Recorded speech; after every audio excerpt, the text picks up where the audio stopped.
Я родился в музыкальной семье. В детстве всегда звучала музыка дома, наша крымско-татарская. Еще хотел бы отметить, что мой Раметле Харбабан, Чирчир Искендер, еще в Крыму был известным трубаджи. И это как бы с детства все во мне впитывалось. Я очень много слушал нашу крымско-татарскую музыку и постепенно начал развиваться.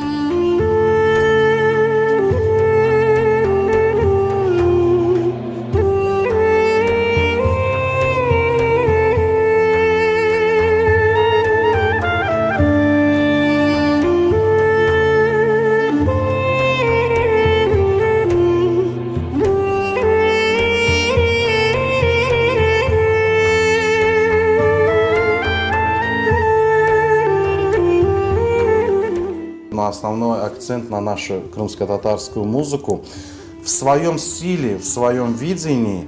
И хочу подчеркнуть именно вот эти наши древние инструменты. Любую музыку нужно играть от души, сердцем. Если без души играть, это ничего не получится. Я бы хотел оставить тоже после себя музыку мою авторскую. И не только нашу крымско-татарскую, именно вот на наших национальных инструментах, на таких как дудук, кавал.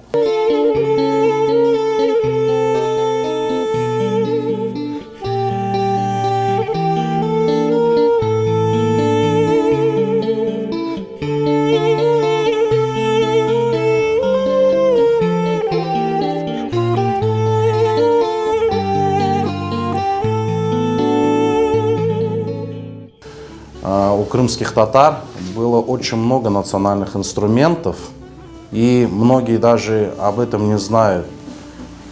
И у меня сейчас есть такое желание, такая цель открыть у нас в Крыму, в Симферополе, музыкальный центр искусств, чтобы наши дети занимались бесплатно на наших национальных инструментах. Это не только духовые инструменты, также и струнные, и ударные. И иншаллах, я думаю, это все получится.